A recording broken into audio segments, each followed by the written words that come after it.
Hello everybody, this is the Structures Guy, and today we're talking about the 2021 American Society of Civil Engineers ASCE report card and how it compares to the recently passed infrastructure bill. This video is simply a discussion on the current state of the US infrastructure and its restoration cost and should not be used as a political video. The infrastructure bill includes nearly $550 billion in new spending with additional funding allocated each year for highways and other infrastructure projects for the next 8 years, which would bring the total bill to $1.2 trillion. Here is the approximate breakdown to the bill. However, a question arises: could this $1.2 trillion bill repair all the issues that face the US infrastructure? Stick around to see the answer to that question. First, let's take a quick overview of the report. Since ASCE began issuing the report in 1998, the grades have struggled to get out of the D's. However, for the first time in 20 years, the US infrastructure currently rates a C-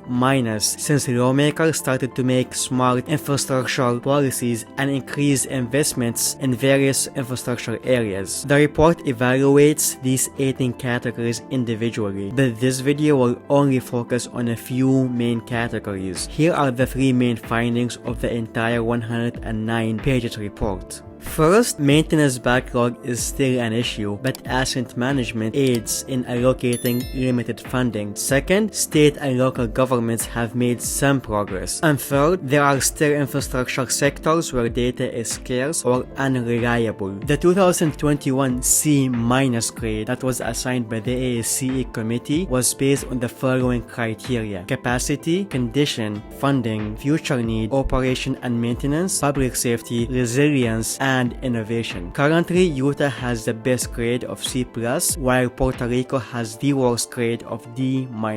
The short answer to our question whether this $1.2 trillion bill is enough is unfortunately a no, as ASCE estimates that the needed investment to maintain a B grade is about $2.6 trillion. The total investment gap between what is needed versus what's spent has increased from $2.1 trillion to $2.6 trillion in the last 10 years without considering the economical implications of the COVID pandemic. It is estimated by ASCE that by 2039, the continuous underinvestment at the current rates will cause $10 trillion in the GDP, more than 3 million jobs lost, and $2.4 trillion lost in exports over the next 2 decades. When the infrastructure is not repaired, Americans pay the price, as poor roads and airports mean increased travel times. Also, the aging electrical grid and water distribution systems make utilities unreliable. These problems mean increased costs for Americans. In fact, it is estimated that by 2039, the continued underinvestment in the infrastructure will cost the average American household about $3,300 a year, or about $63.5 a week. Let's look at this table from ASCE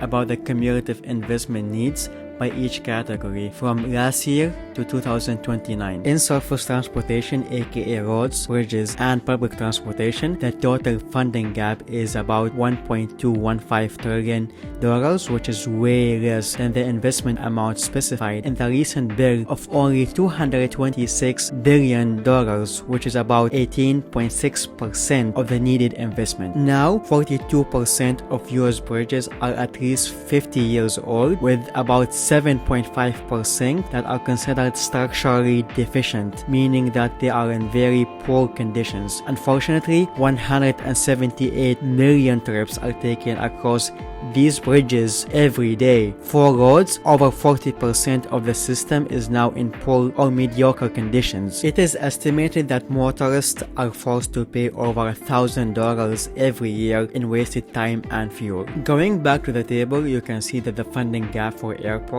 is about $111 billion, which is more than 4 times the amount needed than what is invested in this bill, with only $25 billion invested for airports. Before the pandemic, the nation's airports were facing growing capacity challenges as passenger travel steadily increased, but the flight service has remained steady, which contributed to a total of nearly 1.6 million delay hours for airline passengers in 2019. Another category is drinking water. The investment gap for water infrastructure is $434 billion, which is significantly less than the invested amount specified in the recent bill of only $63 billion, which is only 14.5% of the required funding. The nation's drinking water infrastructure system is made of 2.2 million miles of underground pipes that deliver safe, reliable water to millions of people. Unfortunately, there is a water main break every 2 minutes, and an estimated 6